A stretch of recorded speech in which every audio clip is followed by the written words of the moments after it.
Star Wars Battlefront was the best-selling Star Wars game of all time. At least that's what it says on the box. So how does one possibly follow up the best-selling Star Wars game of all time? By adding Samuel L. Jackson. Oh, I'm sorry, Mace Windu. And you can play as Mace Windu, or as I call him, Jedi Jules Winfield, in Star Wars Battlefront II.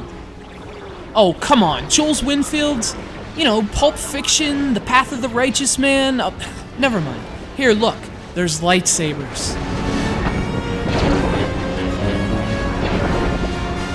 Star Wars Battlefront II seems like the kind of game that could put Star Wars fans into excitement-induced comas.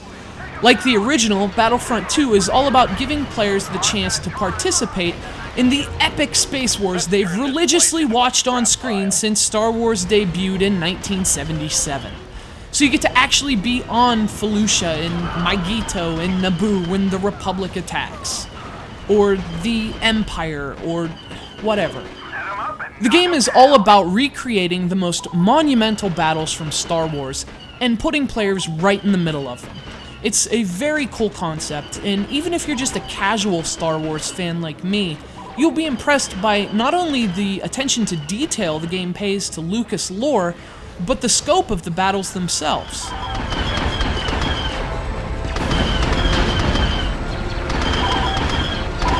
Great shooting, trooper! When you're running around on a battlefield dodging lasers and swinging lightsabers, Battlefront 2 feels just like it should. Hectic and epic. From a gameplay perspective, Battlefront 2 is basically a third-person shooter. You play as your choice of a variety of character types, each with different traits and weapons, and you carry out a series of mission objectives, all the while shooting drones and clones and, Star Wars stuff.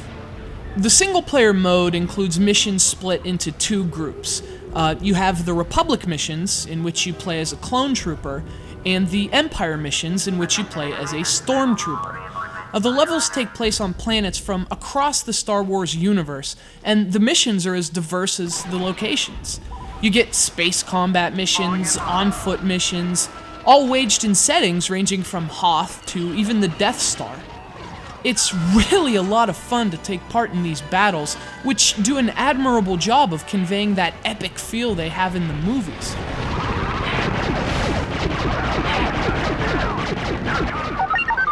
Nice work. But ultimately, this really isn't a game you'll buy for the single-player mode, because it does have some weaknesses. It is tied together with a story, but the game leaves most of that to the hands of the movies and lore.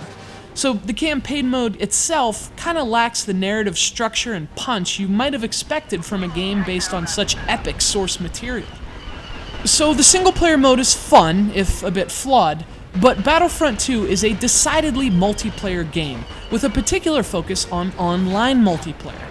You can play locally via the classic split-screen mode, but the real draw is jumping into online battles with up to 24 players on the PlayStation 2. And 8 more if you're playing the Xbox or PC versions. Now, some of the levels look better than others, and those without the capacity to play online won't be getting the most they could from this game, but for any Star Wars fan, this is an easy recommendation. It's a lot of fun, and, come on, you can play as Samuel L. Jackson with a lightsaber. Troy, knock him down! They've set in the supers! They've breached the sea wall. Brace yourselves.